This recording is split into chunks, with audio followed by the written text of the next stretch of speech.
오늘은 로마서 3장 21절로 31절 말씀 가지고 하나님의 의의 표현, 화해소 이런 주제로 말씀 나누겠습니다. 오늘 주제가 좀 어렵죠. 오늘 그 전반적인 내용은 믿음으로 사람이 의롭게 된다라고 하는 그런 내용이 전면에 깔려 있는 주제입니다. 지난주에 의는 없나니 하나도 없다 했습니다. 인간이 모든 인간이 범죄했기 때문에, 죄지었기 때문에 의는 없다. 하나님의 의의 표현이라는 게 뭐냐? 의인 만드는 거예요. 의롭게 만드는 거예요. 죄인을 의롭게 만드는 이것이 복음이다. 이 얘기를 지금 하자고. 로마서 1장부터 벌써 지금 3장까지 왔는데 이걸 전개해 나가는 방식이 상당히 굉장히 그 광범위한 내용을 전개해 나가고 있다. 그런데 이제 이게 그래서 로마서가 그래서 어려운 거예요. 왜냐하면 전체를 이해하지 못하면 부분적으로 그것을 가지고 설교하기가 어려운 겁니다. 그러니까 부분적으로 얘기하는 것은 말 그대로 부분이에요. 소위 그 코끼리 다리 만지기 식이지. 그 코끼리 다리를 보면서 어떤 이는 참 대단한 기둥이다. 무슨 쇠기둥이다. 여러 가지 표현을 할 수 있겠죠. 그러나 코끼리라는 전체 그림으로 봐야만이 그걸 올바르게 설명할 수 있는 거예요. 마찬가지로 로마서라고 하는 전체의 맥락이 이해되지 않고는 로마서를 강의할 수가 없고, 부분적으로 설교한다라고 하는 것은 말 그대로 부분적인 이야기일 뿐이다. 그래서 전체의 윤곽이 드러나지 않고, 이 교리라고 하는 것은 그 복음하고 상관이 없는 것이 아니라 복음을 바탕으로 하는 거예요. 그럼 복음에 대한 이해가 전체적으로 되어야 그것을 설명하고 요리하고 적용할 수 있는 거예요. 그래서 제일 중요한 거는 1장이에요. 1장의 핵심은 복음화입니다. 복음화. 이 복음화라는 개념을 놓치고 가고 있으니 이미 복음은 있는 거고, 복음을 위하여 바울을 불러서 바울을 사용한다라고 하는 개념으로 그렇게 전개를 시작해 버리기 때문에 복음이 뭐냐라고 하는 것을 정확하게 우리가 찾고자 하는 노력은 희박하다. 이렇게 볼 수가 있는 거예요. 그래서 이게 1장에서부터 지금 3장까지 넘어가면서 계속해서 중요한 이야기들을 지금 하고 있는 거예요. 그래서 그 전개 사항이 전부 연관되어 있다. 그래서 단편적으로 얘기하는 것이 아니라 연관해서 봐야 된다. 로마서 3장 21절로 26절. 첫 번째, 하나님의 의가 법과 예언자 삶에 의해 드러나게 되었다. 하나님의 의가 뭐냐? 예수입니다. 이런 정도예요. 근데 오늘 문맥을 잘 봐야 돼요. 문맥을 잘 이해해야 돼요. 첫 번째 21절. 그러나 이제 법 외에 하나님의 의가 법과 예언자 삶에 의해 증언받아 드러나게 된 것이다. 증언받아 드러나게 된 것이다. 증언되어 드러나게 된 것이다. 증언되어, 증언받아. 수동태로 되어 있어요. 그러니까 법과 예언자 삶이 모세오경 율법, 그 중에 이제 출애굽부터 신명기까지 그걸 법이라고 그래요. 그러니까 그 죄의 법에 관한 얘기는 창세기에 기록되어 있는 것이고, 사망의 법에 관한 얘기는 출애굽부터 레위기 신명기까지 기록되어 있는 것이고, 그 다음에 예언자 삶은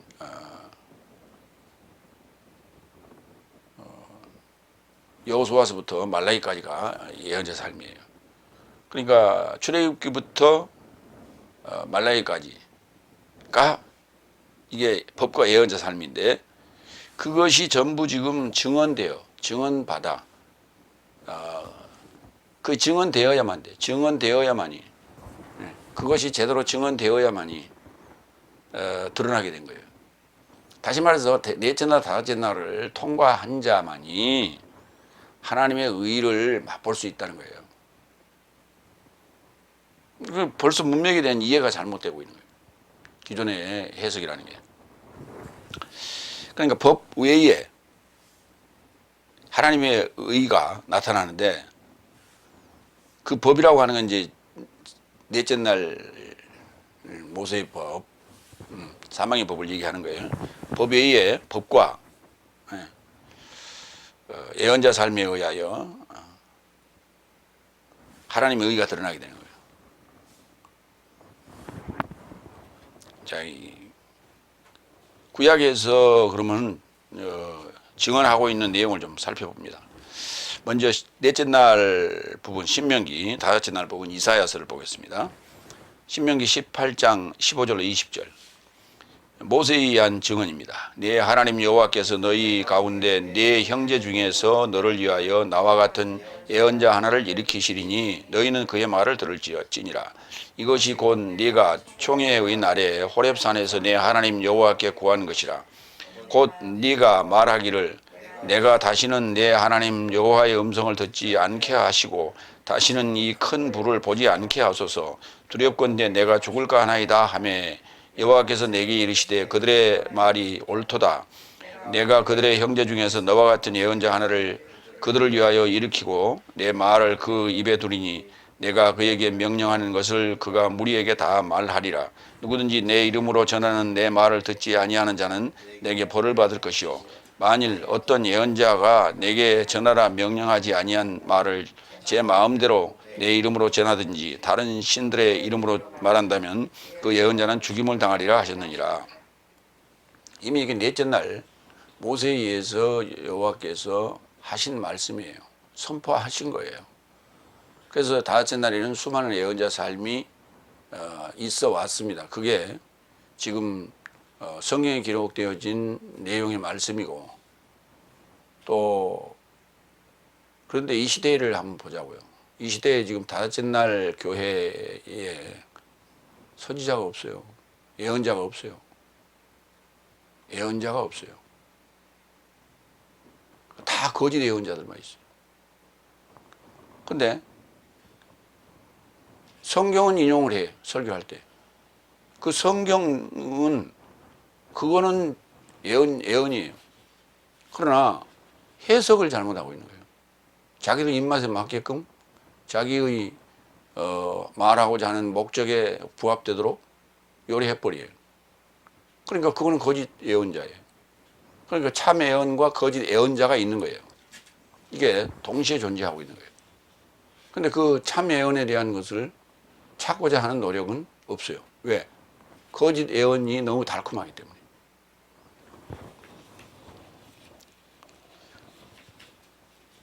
그러니까 이 지금 한국 교회를 보면 정광훈 같은 그런 사이비 사업자가 정치가가 하는 그런 소리에 달콤하게 빠져서 자기의 인생을 마지막 인생을 거기에 거는 그러한 어리석은 교인들이 있어요.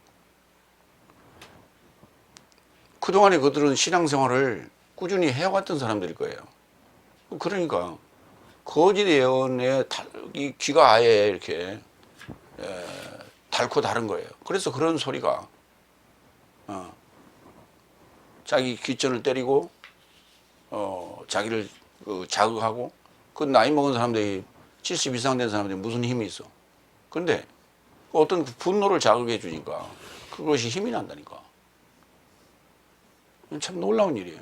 진리를 가지고 그렇게 에너지를 쏟고 열정을 쏟아야 되는데 진리에는 힘이 안 나. 왜? 이해력이 없기 때문에 그런 거예요. 하나님의 말씀을 보는 이해력이 없기 때문에. 그래서 자극적인 말, 분노를 일으키는 말, 상대를 없이 여기는 그런 말, 이런 말에는 즉각적인 반응을 해요. 그걸 우리가 본능적인 인간이라고 그래요. 하나님 우리가 지식을 공부한다라고 하는 것은 사람이 배워야 인간이 되는데 지식을 배운다라고 하는 것은 그렇게 본능적인 것을 자극하는 게 아니에요. 그 지식인들은 본능적인 걸 자극해도 그렇게 반응하지 않습니다. 잘. 이사야서를 보겠습니다. 내가 다섯째 날이죠. 46장 12절로 13절. 마음이 완악하여 공의에서 멀리 떠난 너희여 내게 들으라. 내가 나의 공의를 가깝게 할 것인즉 그것이 멀지 아니하나니 나의 구원이 지체하지 아니할 것이라. 내가 나의 영광인 이스라엘을 위하여 구원을 시온에 베풀리라. 나의 공의를 가깝게 할 것인즉, 예, 째다카 그랬어요. 째다카, 짜디크라고 해요. 의를, 예, 같은 동의어들이에요. 구원이라는 단어를 이게 테슈아, 예수와 야사라는 단어예요. 구원하다라는 단어에서 오죠. 나의 구원이 지체하지 않을 것이다. 그렇죠. 다섯째 날 입장에서 여섯째 날은 가깝습니다. 다섯째 날 입장에서 여섯째 날은 가까워요. 그거를 역사적 관점에서 풀어버리니까 수십 년이 걸리고 수백 년이 걸리는 거예요. 그 역사적 관점으로 보게 되면은 중간사가 400년의 암흑기거든요. 그러니까 여기 이사야 선지자가 얘기했던 그 개념으로 보면은 뭐 400년보다 훨씬 더 긴 세월이 되죠. 400년이면은 몇 세대가 지난 거예요? 최대한 한 10세대가 지나가는 그런 시기인데 그런 공백기가 생겨버리는데 뭐 어떻게 하나님 말씀이 지체하지 아니할 것이다. 이 말이 안 되는 거예요. 그러니까 하나님 말씀을 전반적으로 통으로 이해하지 못하면 이게 이런 말들이 표현들이 이해가 안 되는 거예요. 마태복음 22장 38절로 40절로 봅니다. 이것이 첫째 위대한 계명이요 둘째도 그와 닮았으니 내 이웃을 내 자신처럼 사랑할 것이라. 이 두 계명 안에 법과 예언자 삶 전부가 매달려진다 그랬어요. 그러니까 어느 계명이 가장 위대합니까라고 이제 물었을 때 예수님께서 답변한 내용입니다. 이 두 가지 계명, 사랑하라는 얘기예요. 사랑하라는 얘기인데 이 두 계명 삶 안에 법과 예언자 삶 전부가 매달려진다. 법 넷째 날 그리고 예언자 삶 다섯째 날이 이 사랑하라 하는 얘기다. 그 얘기가 그 다 한마디로 탁 털면 사랑하라는 얘기다. 누구를? 하나님을 사랑하라. 그리고 내 이웃을 내 몸같이 사랑하라. 사랑 얘기예요. 사랑해. 그러면 성경은 무슨 얘기냐? 사랑의 편지예요. 러브레터. 하나님이 우리를 향하여 보낸 사랑의 편지예요. 근데 엉뚱한 소리들 하고 앉아서 뭐 하나님 치유의 하나님이고 하나님 무슨 뭐 우리를 부욕해 하시고 뭐 이상한 소리만 자꾸 해요. 그것이 사랑의 하나의 부분적인 과정들이에요. 그게 목적이 돼버리면 안 된다 이게. 그러면 넷째 날과 다섯째 날 소위 법과 예언자 삶이 서로 매달려 있다. 이렇게 연결되어 있다. 라고 하는 것은 어떻게 그걸 이해를 할 것인가. 갈라디아 4장 24절로 26절이 넷째 날과 다섯째 날이 동등한 서열이라고 얘기합니다. 이런 삶은 우아이다. 이 여자 삶은 두 언약이니 이 여자가 누구냐 하면 아브라함의 두 아내를 얘기하는 거예요. 하나는 시내 산으로부터 종살이에 이르고자 낳은 자이니 하갈이라. 이 하갈은 아라비아 안에 있는 시내 산으로 지금 있는 예루살렘과 동등한 서열이며, 그러니까 거기 잘 보세요. 25절에 하갈은 아라비아 안에 있는 시내 산으로, 시내 산은 지금 아라비아에 있어요. 이스라엘 백성이 넷째 날 거기서 40년을 지냈던 그게 시내 산이에요. 그걸 하갈이라고 그랬어요. 그런데 지금 있는 예루살렘과 동등한 서열이라고 그랬어요. 지금 있는 예루살렘은 다섯째 날 가나안 땅에 다섯째 날 얘기예요. 그래서 넷째 날과 다섯째 날이 동등한 서열이라고. 넷째 날과 다섯째 날이 그게 그거라고요. 한 끗 차이 비가한 거예요.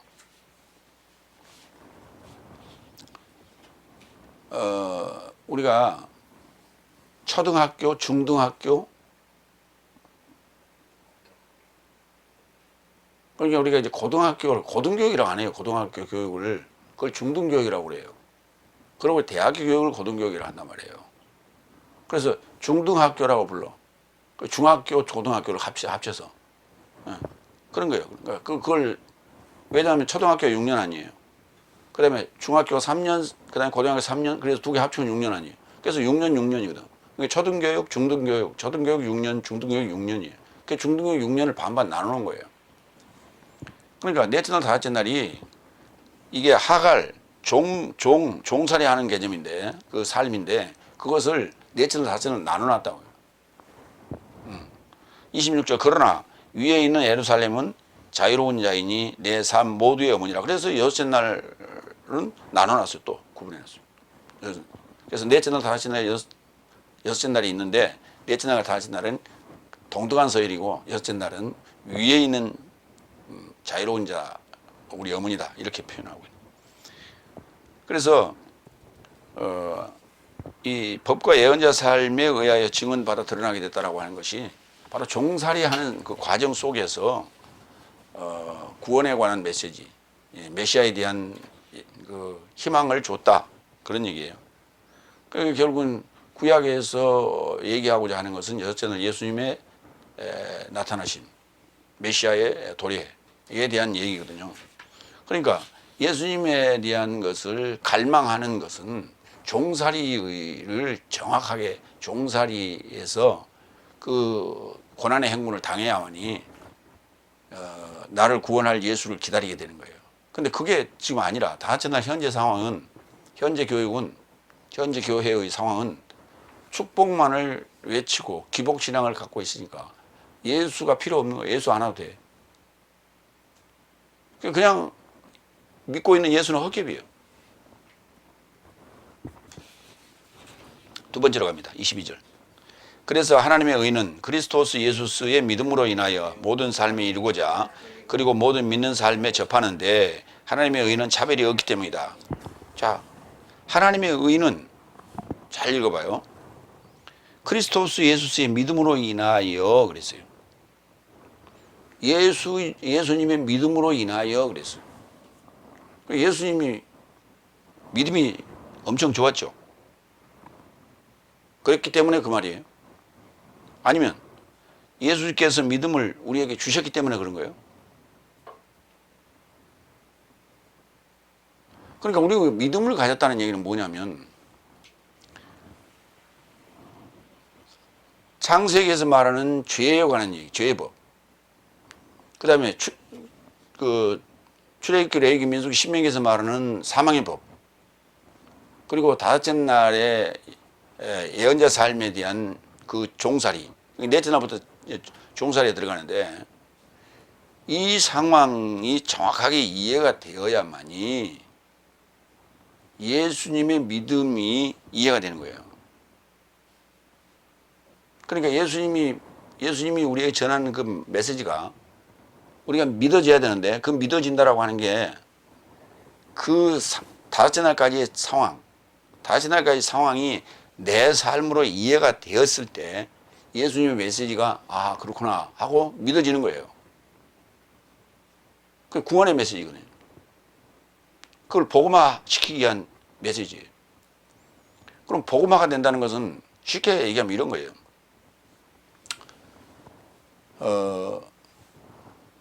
메밀이 있는데, 이 메밀이, 메밀가루를 이제 가루를 내면 그 가루가 반죽이 안 된대요. 왜냐하면 이 끈적거리는 전분이 없어갖고 메밀가루는 이 면을 뽑아낼 수가 없대. 그러면 거기다가 점질에 관련된 점질적인 요소들을 가미를 해줘야 돼. 그래서 이제 보니까 다시마를 삶으면 끈적끈적한 그 물이 나오죠. 그거를 갖다가 거기다 넣어서 이렇게 혼합을 시키니까 반죽이 되고 면을 뽑아낼 수 있어요. 이게 뭐냐면 복음화예요. 이게. 그러니까 예수님께서 말씀하신 그 내용은 우리가 가지고 있는 건 그 본질적인 우리가 가지고 있는 그 메밀가루라면 그것을 반죽해서 면으로 뽑아내기 위해서는 그 다시마의 끈적거리는 그런 요소 같은 것들을 우리에게 들려주는 거예요. 근데 그것이 서로가 혼합이 되는 거예요. 이게 혼합이 됐을 때 새로운 형태의 물질로 이게 탈바꿈이 되는 거예요. 이거를 우리가 복음이라고 하는 거예요. 이거를. 근데 우리는 뭔가 이야기를 들어주는 이야기, 좋은 소식, 그냥 이야기 자체가 복음인 걸로 지금 알고 있어요. 그건 나하고 듣고 그냥 잊어버렸다면, 듣고 그냥 그 순간으로 믿고 근데 끝나버렸다면 아무 의미가 없는 거예요. 그건 복음화가 안 된 거예요.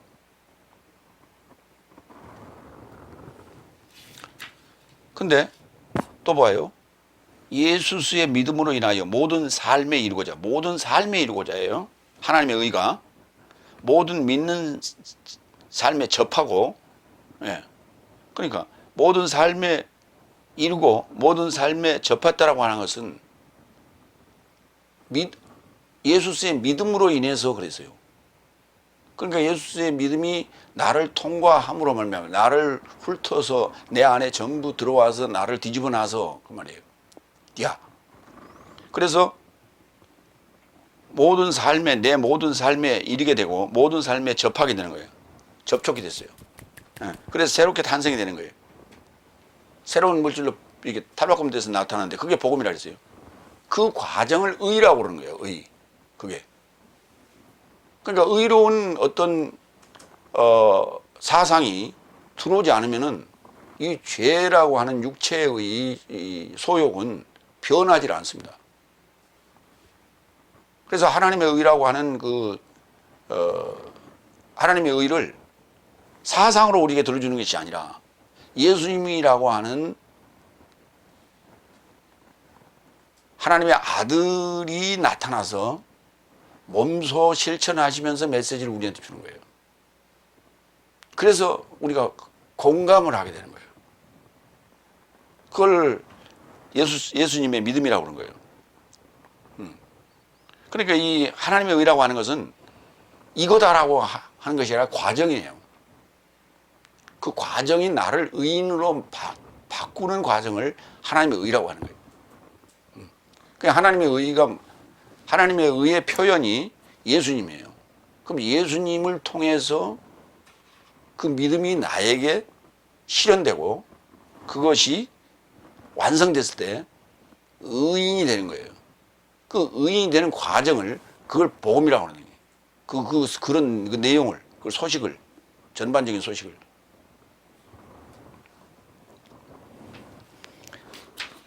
고린도후서 5장 18절로 21절을 봐요. 의라고 하는 게 뭐냐? 그 의자를 한문으로 한번 봐봐요. 헬라어로는 디카이오시네라고 그러는데 이 의자를 보면 위에 양자가 있고요. 밑에 나아자가 있죠.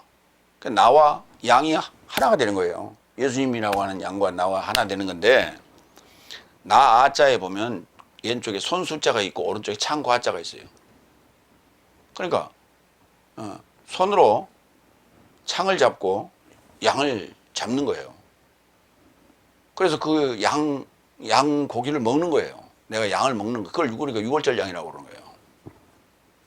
그 한문도 이와 같이 아주 이 섬세하고도 의미 있는 그 표현을 거기다 그 의자에다 넣어놨어요. 고린도후서 5장 18절로 21절 모든 삶이 그리스도스 예수스로 인하여 자기와 내 삶을 화목하게 하시는 하나님에게서 나온 내 삶에게 화목의 직분을 주셨으니 이게 복음이라는 게 화목해 하는 거예요. 그리스도스 안에 계셔서 세상을 자기와 화목하게 하시고 저 삶의 타락을 저 삶에게 개선하지 않으시는 하나님 같이 또한 내 삶에게 화목의 말씀을 두신 것이다. 그런즉 내 삶으로 인해 위로하시는 하나님 같이 내 삶이 그리스도스에서 초월하여 장로가 되었으니 그리스도스에서 초월하여 간구하노니 하나님과 화목하라. 왜냐하면 죄를 알지 못하신 자를 내 삶의 죄를 초월하여 행하셨으니 이는 내 삶이 그분 안에서 하나님의 의가 발생하게 하려 하심이라. 자, 거기 이는부터 내 삶이 그분 안에서 예수 그리스도스 안에서 하나님의 의가 발생하게 하려 함이라. 하나님의 의로운 그 행동이, 의로운 생각이, 의로운 표현이 그분 안에서 이루어지는 거예요. 양과 내가 결합이 됐을 때 그 안에서 이루어지는 거예요. 그 양과 내가 결합이 되는 사건은 바로 십자가 사건이에요. 그래서 내가 그리스도 안에 들어가는 거예요. 그런 것이지 예 믿습니다 아멘 이걸로 되는 게 아니란 말이에요. 예수 안 믿는 사람이 어디가 있어요? 교회 다니는 사람 중에 다 믿는다고 그러죠. 어떻게 믿냐고 그러면 그냥 믿으죠. 2000년 전에 오신 걸 믿고 우리를 위하여 십자가에 죽으신 걸 믿고 그리고 3일 만에 부활하신 걸 믿고 하늘에 가신 걸 믿고 그리고 재림 예수로 오실 걸 믿고 앉았잖아요. 지금 내용이 틀리잖아요. 다섯째 날 현재 교회가 지금 믿고 있는 그 믿음과 성경이 말하는 그 믿음은 다르잖아요. 그리스도 예수 안에서 하나님의 의가 발생하게 되는 거예요. 내가 그리스도와 함께 십자가에 못 박혔나니.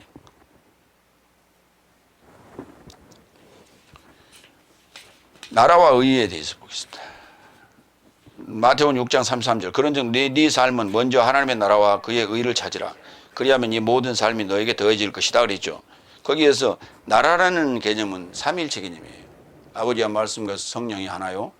물과 피와 영이 하나요?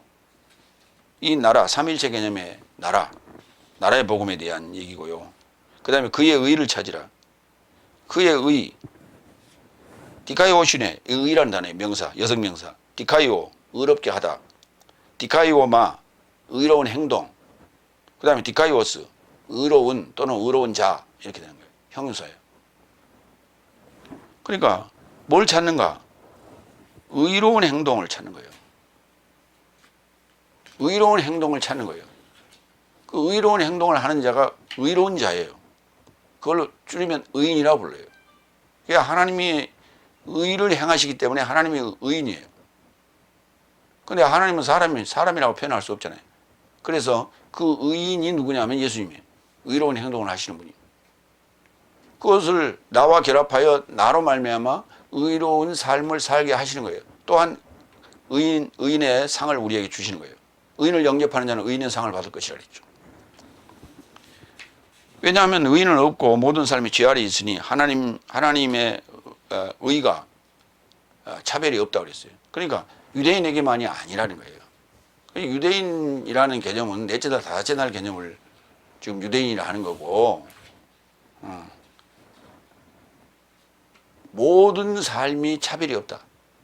누구나 그리스도 예수 안에 있으면, 그와 결합하면 다 의로운 삶을 살 수 있다. 의롭다 함을 받을 수 있다.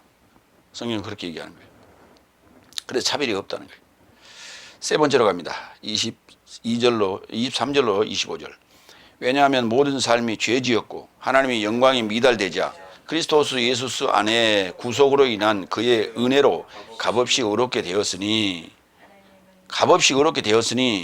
하나님은 예수를 앞서 발생한 죄의 관용을 인하여 하나님의 절제 안에서 그의 의의 표현에 이르고자 그의 피 안에서 믿음으로 인하여 화해소를 제시하셨다. 여기 이제 앞서 발생한 죄의 관용, 이건 다섯 날까지 죄를 묻지 아니하고 덮어놓았다는 얘기예요. 예, 밀어놨다 이렇게. 그거를 그랬다가 그러면서 절제하셨어요. 왜? 그냥 다섯째 날에 수많은 죄를 저질렀지만 그것을 그때그때 책망하시면 살아남을 자가 하나도 없어요. 그래서 절제하셨어요. 그래서 그의 표현에 이르고자, 그의 의의 표현에 이르고자 그의 피 안에서, 예수님의 피 안에서 믿음으로 인한 화해소를 제시했다. 이 화해소라는 단어가 화목제물로 번역을 했는데, 이 화해소라는 단어는 힐라스테리온이라고 하는 중성명사예요.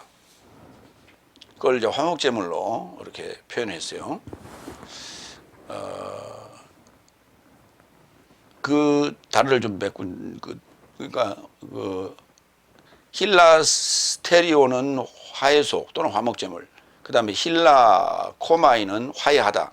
그 다음에 힐라스모스는 화해.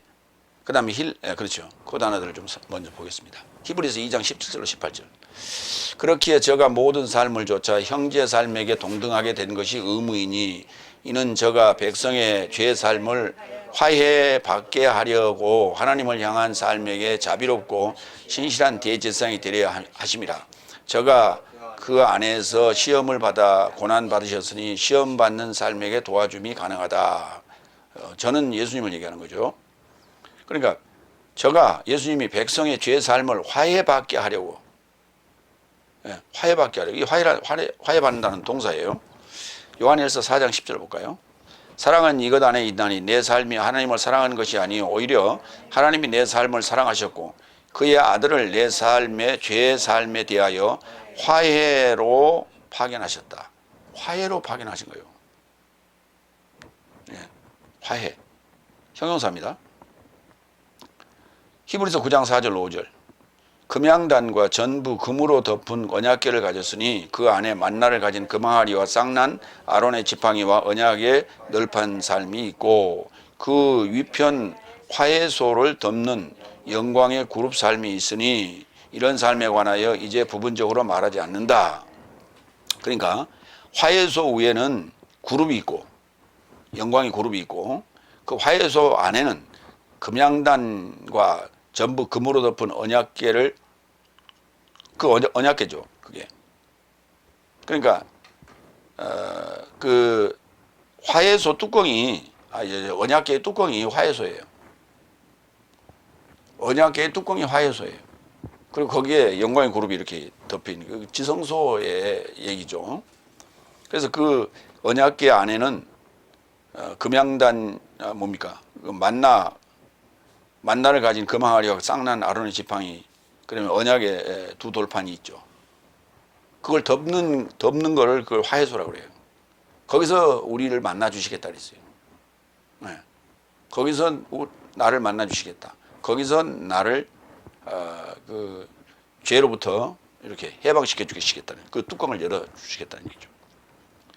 그래 그거를 화해소라고 그러는 거예요. 그걸 그러니까 화목 제물이 아니에요. 그게 잘못된 거예요. 화해소.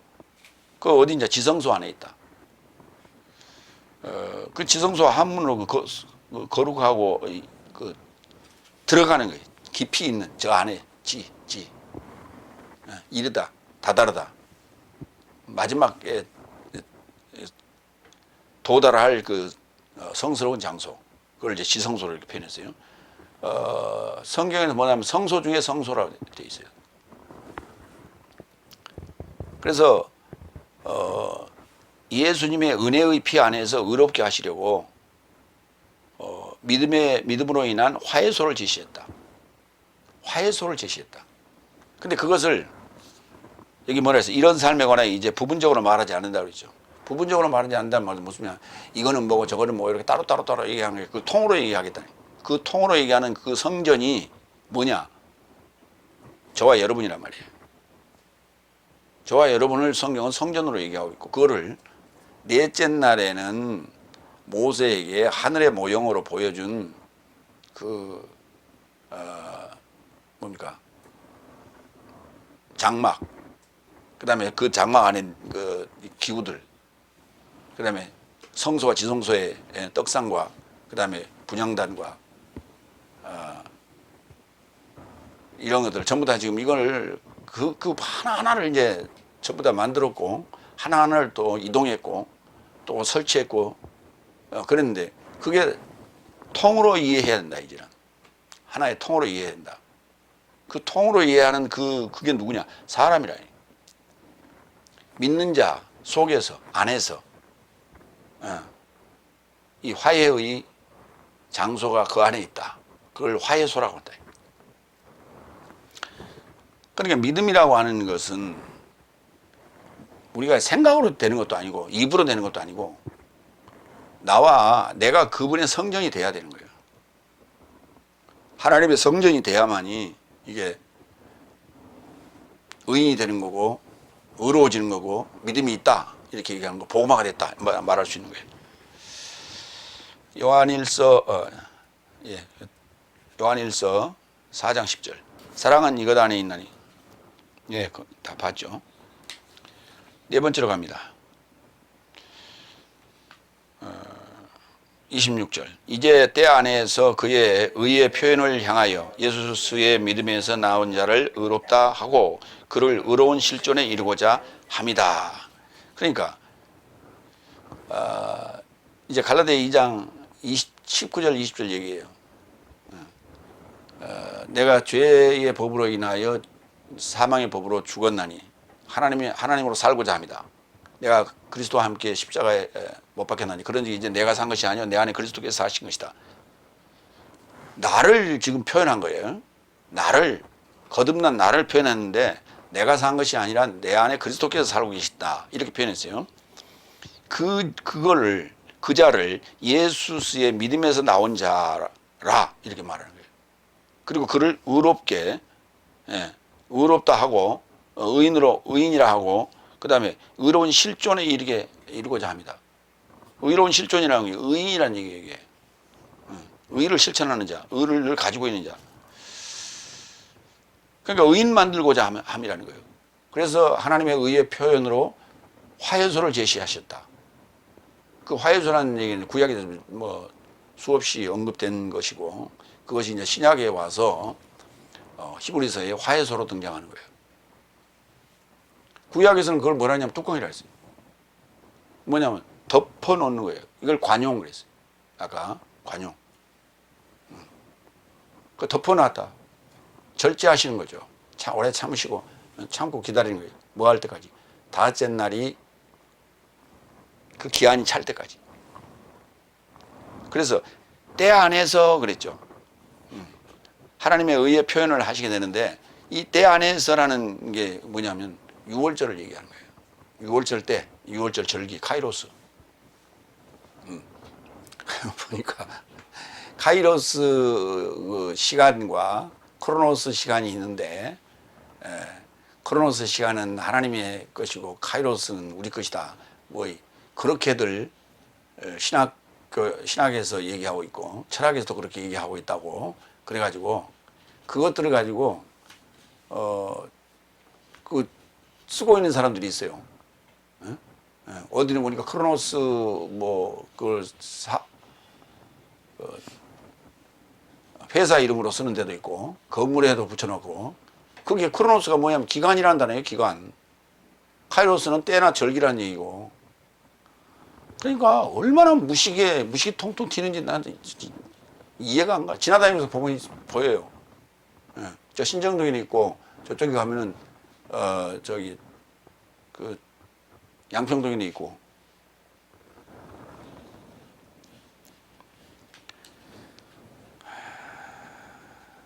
의인 만들고자 하는 것이다. 우리를 뭐해서 여태까지 지금 의인은 없나니 하나도 없다고 그랬잖아요. 의인은 없나니 하나도 없다라는 얘기가 지금 6째 날에도 해당되고 7째 날에도 해당되는 얘기가 그런 얘기가 아니란 말이에요. 5째 날까지의 상황을 볼 때에 의인은 없나니 하나도 없다는 얘기예요. 그러니까 지금 그 개념이 날 개념이 없이 성경을 이해했기 때문에 자기는 거듭났다고 얘기하고 예수를 믿는다고 얘기하면서 뭐라고 하냐면 나는 또 죄인으로서이다 또 그런다고. 왜? 의인은 없나니 하나도 없다라는 구절이 떠올라서 그런 거예요. 그러니까 의인은 없나니 하나도 없다가 어느 시기를 어느 기간 동안을 얘기하는 것이냐에 대한 개념이 없는 거예요. 개념 정리가 안 돼 있는 거예요. 그래서 성경이 어려운 거예요. 그래서 코에 걸면 코걸이고 귀에 걸면 귀걸이요.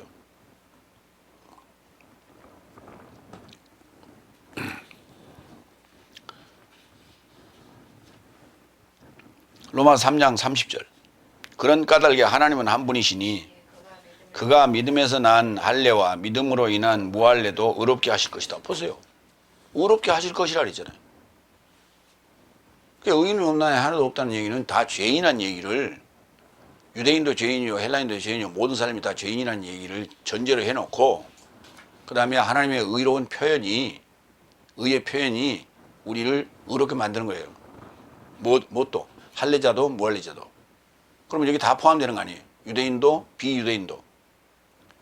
그 비유대인을 통칭하여 헬라인이라 한 거예요.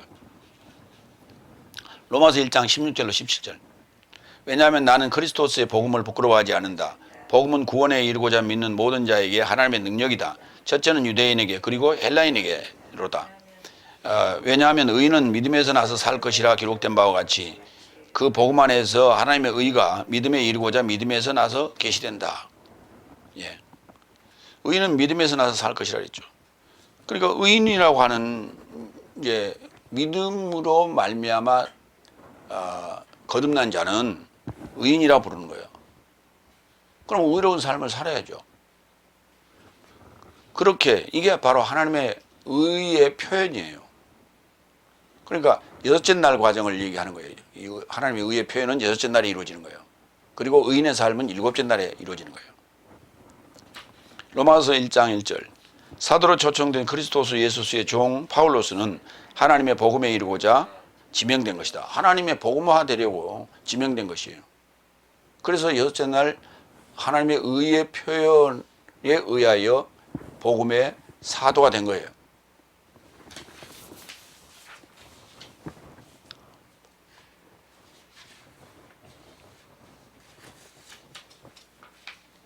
그러니까 이제 사도 바울이 아라비아에 가서 이제 갔다가 이제 다시 돌아와서 3년 동안 복음을 전하는 얘기가 나오는데 그 아라비아에 간 얘기가 무슨 얘기냐? 아라비아가 뭐니까 넷째 날 갔다는 얘기, 넷째 날, 다섯째 날, 넷째 날, 다섯째 날 가서 자기를 돌아본 거예요.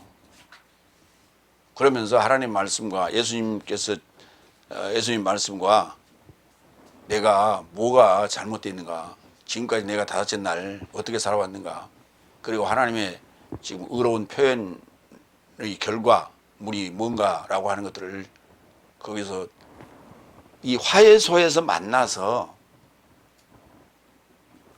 주님과 대화하고 거기서 깨달은 거예요. 거기서 깨달음이에요. 오늘 지금 사도 바울의 예수님을 만난 얘기는 하나님의 의로운 표현에 대한 것을 알아차린 거예요. 그래서 이걸 써놓은 거예요.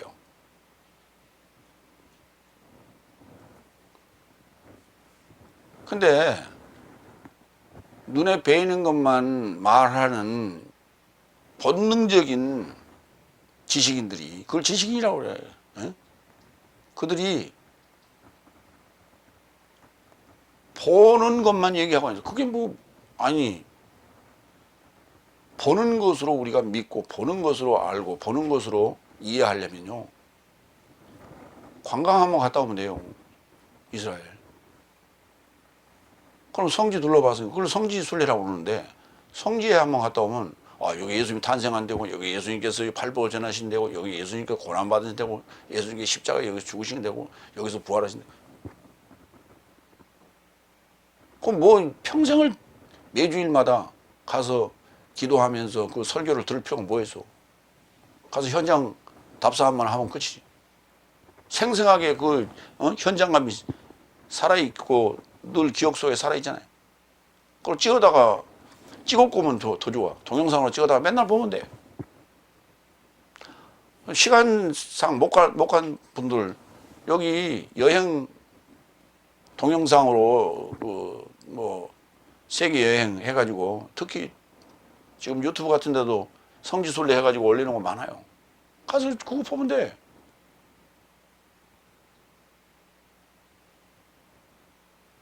요즘 같은데 얼마나 좋아. 코로나19 때문에 대면 예배도 못 드리고 비대면 예배를 드리는 상황에서 얼마나 좋아. 그걸 보고 우리가 깨달았다 이런 단어를 쓸 필요가 없죠. 그건 깨달을 필요가 없는 거 그냥 공감하면 끝나는 거예요. 인정하면 끝나는 거예요. 복음이 그렇게 쉽고 믿음이 그렇게 쉽다면요 구도라는 얘기를 쓸 필요가 없는 거예요. 수도원, 구도자. 불교에서는 암자라고 그러지? 저쪽에 높은 데에 지어진 그 높은 데 거기 가서 그런 외딴 곳에 수도원을 짓고 외딴 곳에 그렇게 암자를 짓고 거기에서 수도 생활을 하는 이유가 뭐예요? 속세와의 단절을 통해서 잡념을 제거하자는 거예요.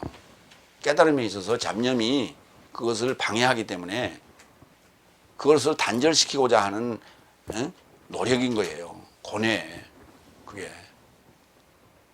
정욕을 끊고 세상의 어떤 그 견물생심이라 그러니까 보는 것을, 그다음에 맞는 것을, 듣는 것을 절제시키고 단절시키고자 하는 하나의 행위적인 것이에요. 그만큼 깨달음이라고 하는, 이해한다는 하는 그 자체가 어렵기 때문에 그런 거예요. 그래서 불교에서 수많은 경이 많죠.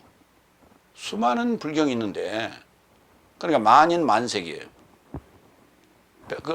쉽게 말하면 백인 백색 그런 걸 얘기하는데, 그 무슨 말이냐면 각자 자기가 깨닫고자 하는 화두가 다 달라. 그 화두를 두고 수련 생활을 하는 거예요. 그래서 그 부분을 이해했다면 자기한테 뭐 왔다. 그래서 뭐 그걸 가지고 이렇게 얘기하는 거예요. 성경도 지금 어떻게 보면 뭐 그와 유사하다고 할 수가 있는데 일관성이 있단 말이에요. 예언자들의 그 내용들은 전부가 다 일관성이 있어. 예수를 얘기하고 있다고. 그러면 성경을 우리가 이해했다는 건 통으로 이해를 해야 돼요. 이 전체를. 이게 바로 일곱 날의 개념이에요.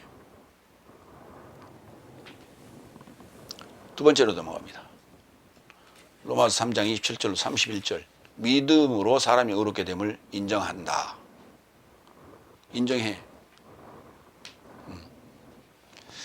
다섯 번째 27절로 28절. 그런즉 자랑이 어디 있느냐, 어떤 종류의 법으로 인하여 배제되었느냐, 행위 삶으로 인함이냐, 아니다. 오히려 믿음의 법으로 인한 것이다. 그런즉 법의 행위 삶 외에 믿음으로 사람이 의롭게 됨을 내 삶은 인정한다. 그러니까 육체, 다섯 날까지의 육체의 행위에 대한 자랑, 유대인의 행위에 대한 자랑, 율법에 의해 행위에 대한 자랑, 이 모든 것이 다 뭐였다고요? 믿음으로 인해서 다 배제됐어요. 믿음의 법으로. 다 그건 쓰레기. 배설물로 우리가 취급해야 된다는 거예요. 그래서 의롭게 되는 그 자체가 이게 목표다. 의인 되는 게 이게 목표다. 우리가 이제 의인 하면은 우리나라 그 독립운동 시기에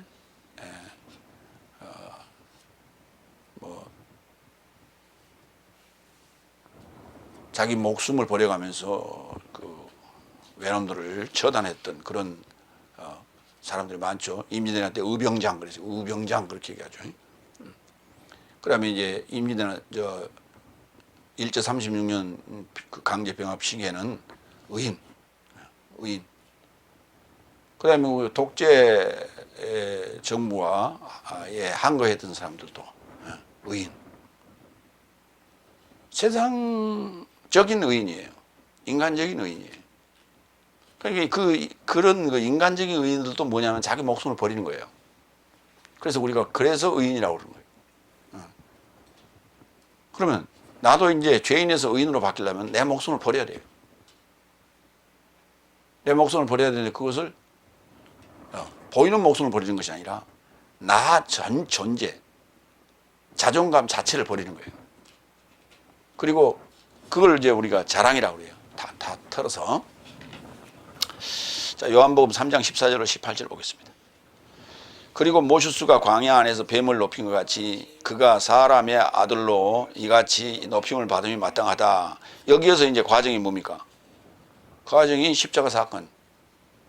나를 낮추는 거거든요.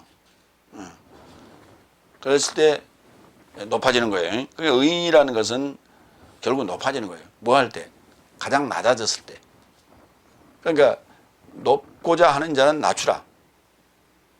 높고자 하는 자는 낮추라. 그 높고자 하는 자가 의인인데 낮추라는 얘기는 십자가 사건을 얘기하는 거예요. 죄인을 인정하라는 거예요. 15절. 이는 그에게 이르고자 믿는 자는. 자, 거기에서 이제 포인트가 이르고자 한다는 거기에서 언더라인 합시다. 이는 그에게 이르고자 믿는 자는 모든 멸망치 않고 오히려 내색 생명을 갖게 하려 합니다. 그에 이르고자 믿는 거예요. 그와, 그러니까 예수화 하자는 거예요. 근데 아까 바울이 얘기하기를 이런 표현이 있었죠. 예수스에게서 초월하여 그랬죠. 그러면 예수화가 아니라 그보다 더한 일을 하고 있다는 거예요. 예수님께서 그런 얘기 했죠. 그래서 초월하여라는 단어를 쓰는 거예요. 내세적 성령을 갖게 되면 그렇게 되는 거예요. 16절. 왜냐하면 하나님이 세상을 이처럼 사랑하셨으니 이같이 그의 유일한 아들을 주셔서 그의 이루고자 믿는 자 모두는 멸망치 않고 오히려 내세적 생명을 갖게 하려 하심이라. 왜냐하면 하나님은 그의 아들을 세상에 이루고자 파견하셨으니 세상을 판결하고자 파견하지 않고 오히려 그로 인하여 세상이 구원받게 하려 합니다. 그의 이루고자 믿는 자는 판결받지 않는다. 그러나 믿지 않는 자는 하나님의 유일한 아들의 이름에 이루고자 믿지 않기 때문 아는 것이기에 벌써 판결받은 것이다. 그러니까 여기 벌써 판결받았다는 얘기 굉장히 중요한 얘기인데 이 부분은 어디다 연결되냐면 계시록 20장으로 가야 돼요. 계시록 20장에 백보자 심판대 앞에 여기 믿지 않는 자 이미 판결받은 자는 거기 나타나지 않습니다. 거기 오지 않습니다. 거기 나타난 그 사망에 이를 자는 삶은 내 속에서 갈라내는 요소예요. 내 속에서 갈라내서 떼어내서 불 속에 던질 요소지. 예. 믿지 않은 자가 거기 뭐하러 갑니까? 이미 판결받았는데. 중요한 건 여기 사람은 믿음으로 인하여 의롭게 됨을 인정한다. 알았어요? 그 인자예요. 그거. 예수님과 하나 되는 거예요. 예수님 화되는 거예요. 그래서 그의 이루고자 믿는 자는 그를 믿는 자가 아니에요. 그의 이루고자 믿는 자예요. 에이스라는 전치사가 붙었어요.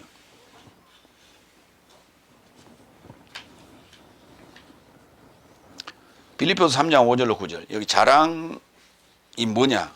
인간의 자랑이 뭐냐? 이게 바울이 이제 자랑에 대한 걸 써놨어요. 나는 8일 할례요 이스라엘 족속에서 난 자요 베냐민 지파요 히브리인 중에 히브리인이요 법을 좇는 바리새인이요 열심을 조차 교회를 박해했고 법 안에서 의를 조차 흠없는 자가 되었다. 이게 자랑이에요. 근데 이거 다섯 날까지 얘기해요. 그러나 무엇이든지 내게 유익하던 것을 내가 그리스도스를 인하여 손해로 여겼노라. 오히려 내 주 예수 그리스도스의 지식에 탁월한 것을 인하여 의심 없이 모든 것을 손해라 기도한다. 내가 그를 인하여 내 모든 삶을 손해를 당하고 배설물이라고 여기면 그리스도스로 이익을 얻고 그 안에서 발견되려 함이니 법에서 난 내 의의를 가진 것이 아니요 오히려 그리스도스의 믿음으로 인한 의니 곧 믿음으로 하나님에게서 난 의라. 믿음으로 하나님에게서 난 의라. 그리스도스의 믿음으로 인한 의니. 그리스도스의 믿음으로 인한. 그러니까 예수님께서 십자가에 죽으신 것이 믿음이 큰 거예요. 그 믿음으로 인한 하나님의 의의 표현이에요. 그게.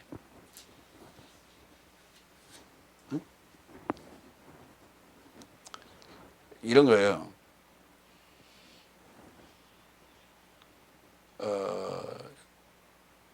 이봉창 열사가 폭탄을 던졌다고요? 그건 뭐예요? 대한제국이 다시 독립할 것을 믿었기 때문이죠. 그럼 그 믿음 누가 줬어요? 응? 김구 선생이 임시 상해 정부를 이끌면서 우리는 독립할 것이라는 믿음을 줬죠. 그러니까 자기 목숨을 던지면서까지 그런 행동을 한 거예요. 그게 믿음이에요. 그러니까 하나님의 의로운 표현이 예수님을 통해서 나타나는 거예요. 그래서 그러니까 하나님의 의로운 표현을 하나님이 안 보시는데 어떻게 우리가 그걸 이해하고 믿고 우리가 받아들일 수 있어요. 그래서 예수님이라는 소위 사람의 모습으로 우리에게 전해주는 거예요. 지금 예수님 안 계시잖아요. 그러면 지금 누가 해야 돼? 일곱째 날에 들어간 자들이 해야죠. 그래서 지금 사도 바울이 그 일을 하고 있는 거예요. 지금. 예수님은 친히 글을 써놓지 않았어요. 그렇죠? 왜? 그는 여섯째 날에 오신 분이기 때문에 그렇습니다. 그렇게 일곱째 날을 사는 지금 사도들이 이 글을 쓰는 거예요. 이 해설을 하고 있는 거예요. 이것이 바로 예수스에게서 초월하여 일하고 있는 거예요.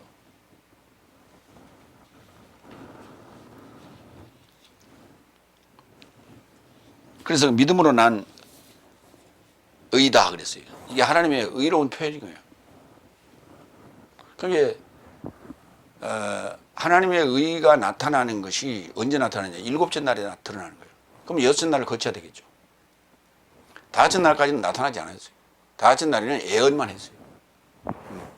그러니까 다섯째 날에는 믿기는 믿었어요. 믿음으로. 뭐만 받았어요? 증거만 받았지.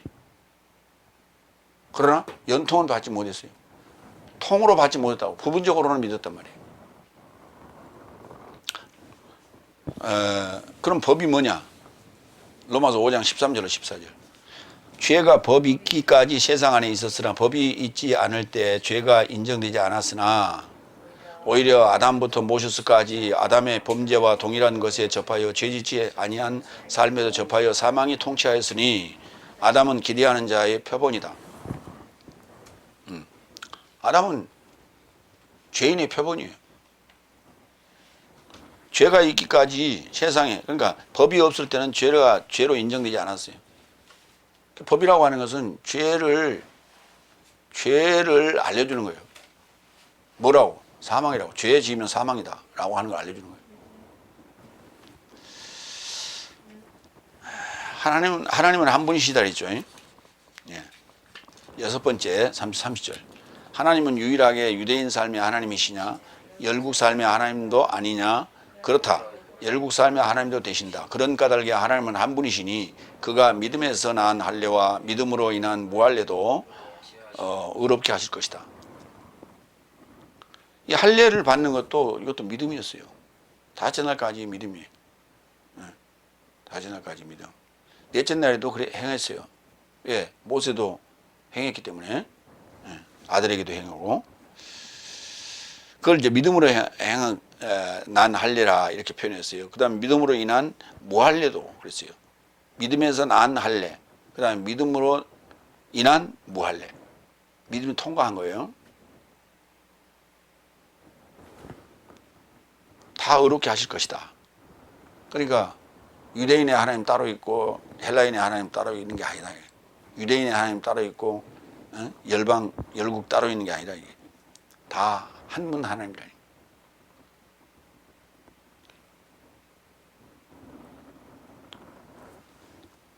에베소 4장 1절로 7절.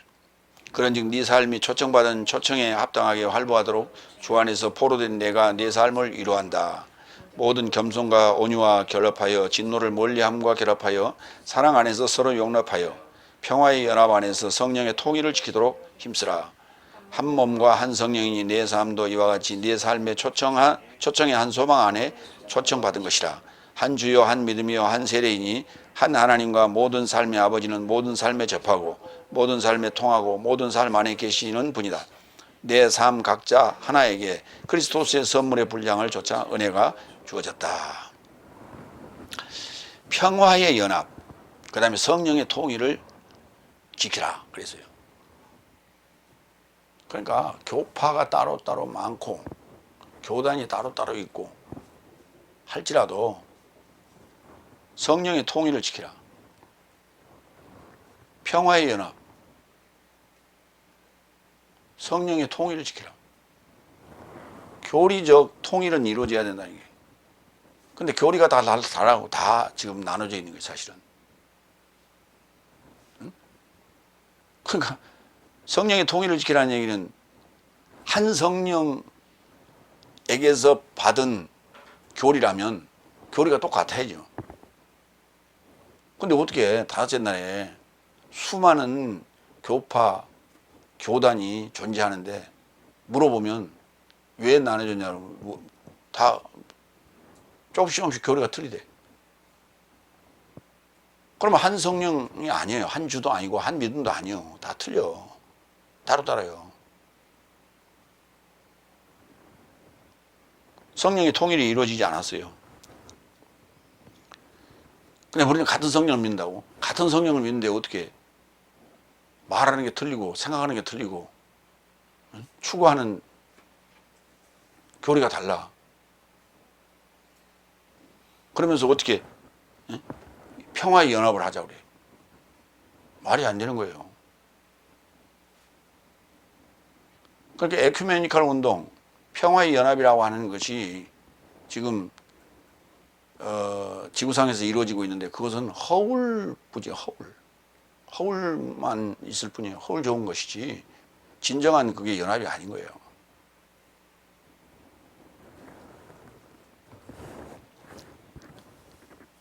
그런데 말로는 평화를 슬로건으로 걸고 있다고. 그거는 거짓 평화지 진정한 평화가 아니에요. 7번째 31절. 그런즉 내 삶이 믿음으로 인하여 법을 폐지하느냐? 그것이 발생하지 않기를 바란다. 오히려 내 삶은 법을 세우고 있다. 그러니까 법의 행위 삶은 믿음의 법으로 폐지했는데, 배제했는데, 폐지가 아니라 배제했는데, 그것은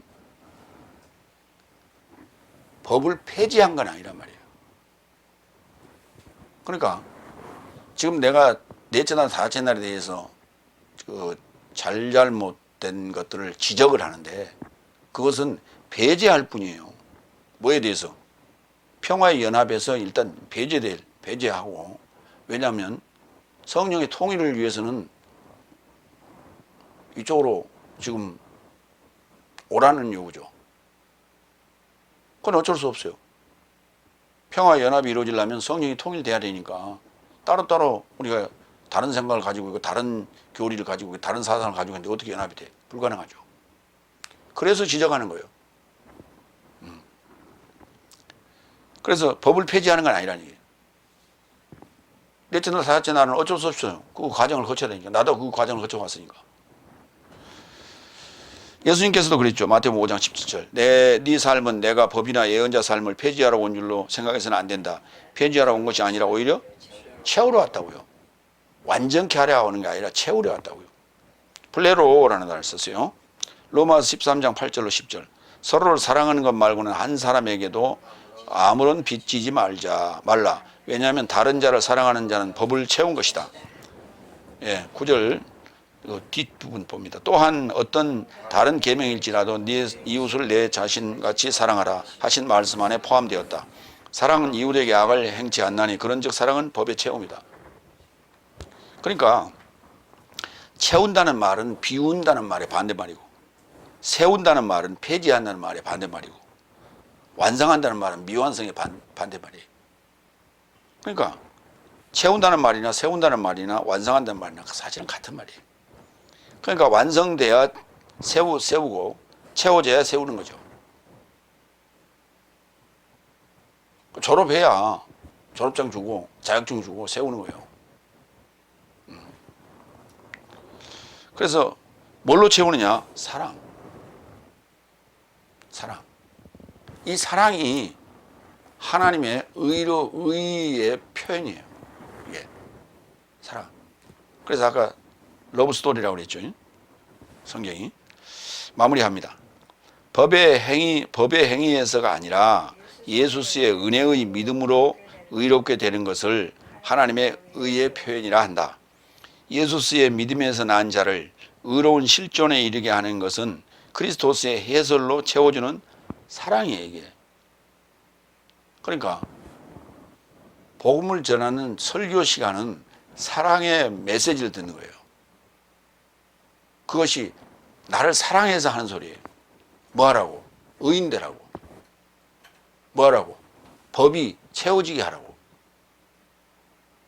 그래서 버릴 건 버려야 돼요. 버릴 걸 버리라고. 그래서 지적하는 거예요.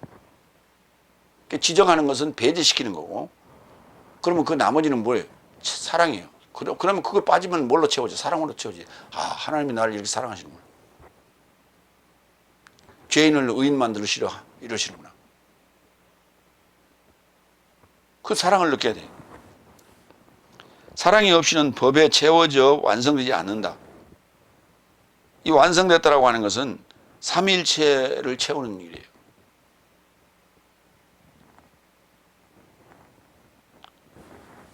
세 가지 법. 아버지의 말씀과 성령, 셋이 하나요. 그 다음에 물과 피와 영이 하나요. 그 다음에 죄의 법과 사망의 법과 생명의 법이 다 내 안에 그 과정 거쳐야 돼. 그래서 이 삼위가 세 개가 반드시 채워져야 그걸 우리가 채웠다라고 얘기하는 거예요. 그걸 우리가 이제 그때야 나라의 복음이 완성되고 세워진다고 말해요. 하나님 예수님께서 오셔서 제일 먼저 선포하신 그 발언의 핵심 주제가 나라의 복음이었어요. 마태복음 4장 23절, 9장 35절, 24장 14절. 나라의 복음에 관해서 전혀 지금 알지도 못하고 생각지도 않고 번역도 안 해놨어요.